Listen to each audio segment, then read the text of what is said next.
I'm back, and today we are going to be doing a recap of my trip to the York, PA train show. So for any of you that don't know, the York Train Show is a show held by the Eastern Division of TCA, the Train Collectors Association. It's held twice a year in York, PA at the York Fairgrounds. It's held in the fall and the spring. Obviously, I just was at the fall show. And it is pretty much the biggest train show that at least I know of. And it's amazing. There are dealer halls, there are vendors halls, and there's halls that have layouts in them. The dealer halls is where like Lionel, MTH, and all the other companies are. All the big companies in the industry. The vendors halls are where private sellers are, where you can buy trains, and which is where I go most of the time because I go there to buy trains, talk to people, and just have a good time. And then there's, of course, the other halls that have layouts, which this year there was an S-gauge layout that was very cool. And then there was a layout with some cool MTH DCS stuff going on it. But I had a great time. And now in this video I'm going to be showing what I got there, my experience with some people, and just overall what I did. So let's go look at some of the stuff I got, and then I'll talk about my experiences. So up first is some of the smaller stuff I got. Up first here is a Lionel record.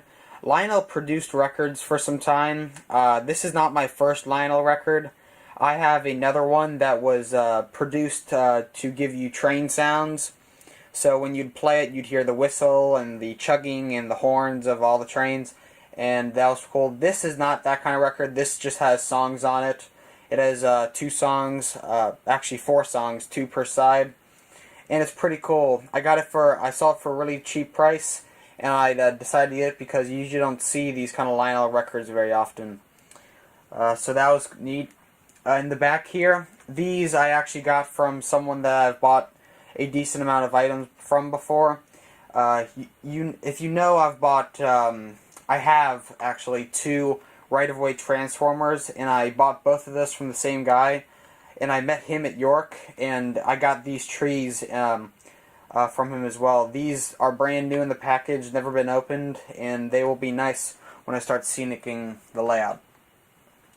Here in the back, this is a Right-of-Way Industries 440 block signal. If you don't know what Right-of-Way is, Right-of-Way was a company in the 80s and the 90s. They produced brass trains, and their stuff was very nice. If you've ever watched my videos, you've seen a C&O mallet, and that was produced by Right-of-Way. But this is very nice. It's a block signal. It's brand new in the package, and has instructions on the back for how to wire it up. And I got it for a pretty decent price, and I'm glad that I got it.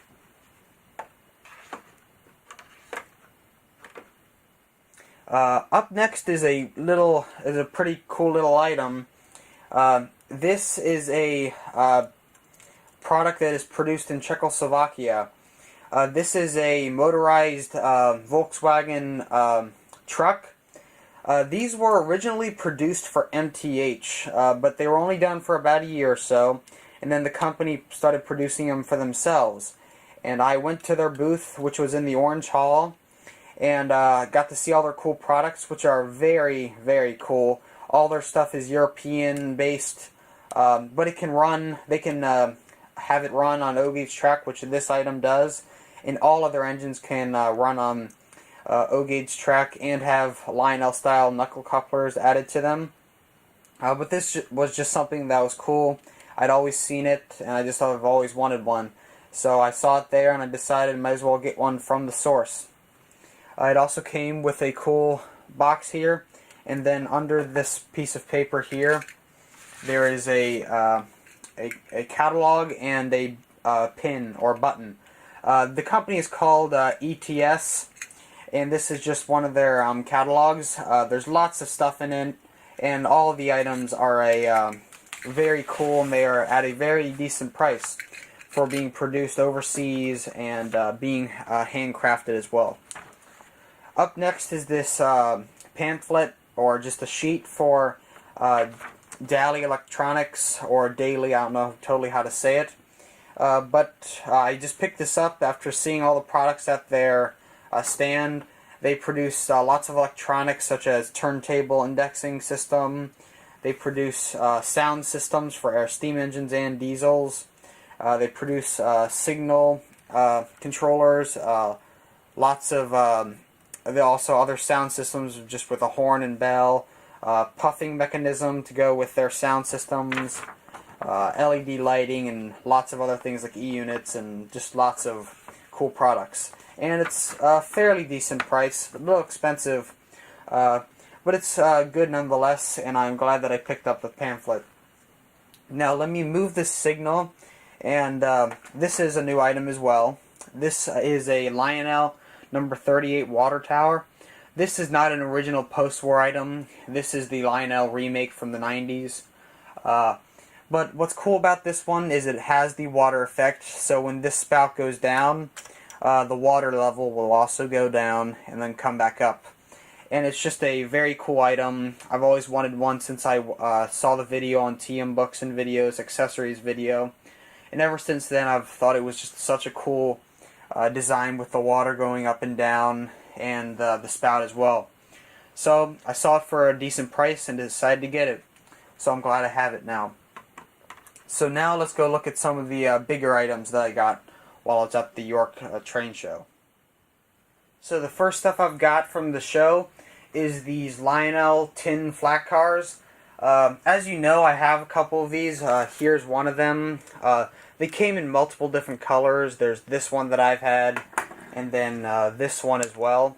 I've had this one for a while. Let me move this little piece of paper out of the way. But I've had those for a while, and these cars that I got at the show are actually not mine. These are my dad's. He's kind of like made a little collection of these because he just likes the look of them. Some had these log posts on them. Then the ones that didn't had a truck on them. Obviously the truck is not on them because we don't have the truck. We are looking for the trucks at the moment and are hoping to find them at some point. But these cars are very inexpensive. They're pretty cool looking with the log holders, or just having a truck on them, or just in general are pretty cool.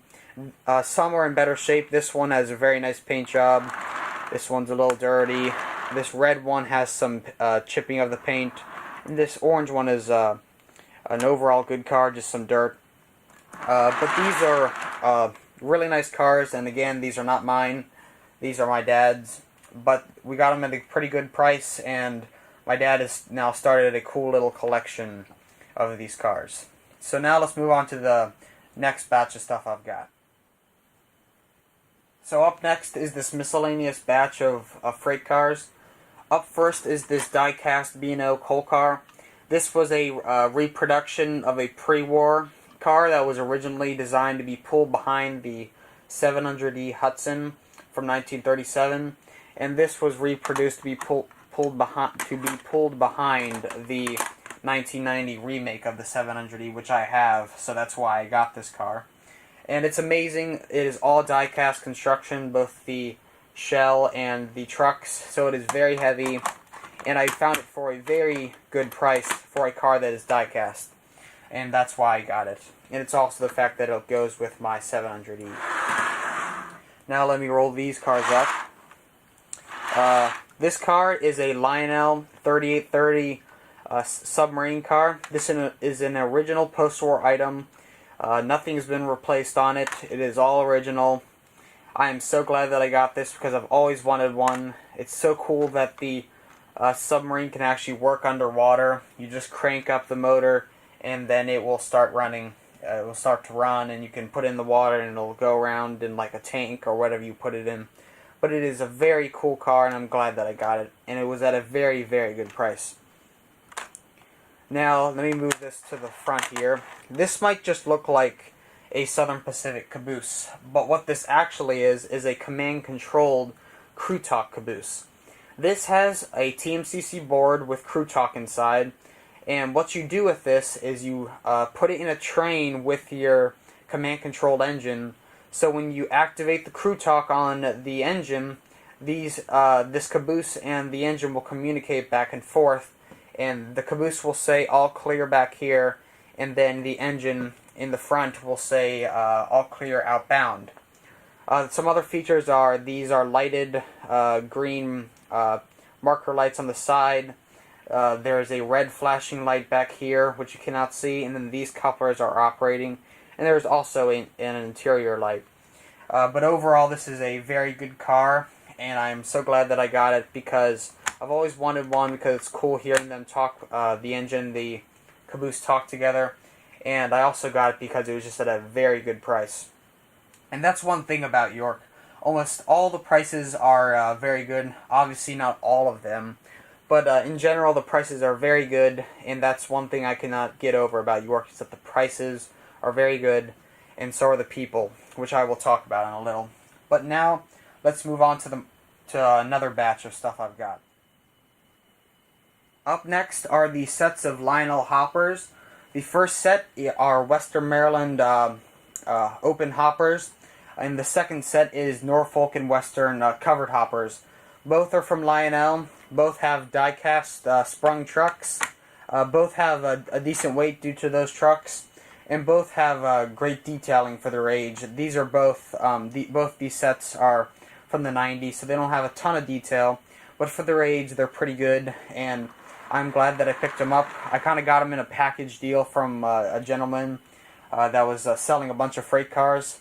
And I had been looking for some covered hoppers and then another set of these kind of open hoppers because I already have one very similar to these. As you can see, it's over there in the background. It's a yellow Peabody hopper, but these will also go with those. And then I was just looking for another kind of set of covered hoppers. But they're very nice, and I got them for a decent price from the man. And overall, they are just good cars due to the sprung trucks and just the detail on them. So now let's move on to another batch of stuff I've got. So up next is this batch of Lionel 027 car carriers. As you just heard, these are not scale. These are 027 scale. So these are not scale to the ones in real life. As many of you know, Lionel does make scale ones now. But personally, the new scale ones are just way too big for personally for my tastes and for my layout. So I decided I'd buy a couple of these, and now I have a set of 5. These obviously did not come in a set. I just bought them individually and now have them running together. But they are very nice. They have die-cast trucks. The ends have opening doors. These ladders can be taken on and off. And you can put cars inside of them, which is a very cool feature about them. I have a Rio Grande, a Grand Trunk and Western, a Southern Pacific, a Union Pacific, and a Burlington Northern. So overall, these are very good cars, and I got them all for about the same price, which is pretty good. So I'm glad that I have these now, and now I can add cars on the inside and just have some fun, maybe unloading and loading cars into them. So now let's move on to the next batch of stuff I've got.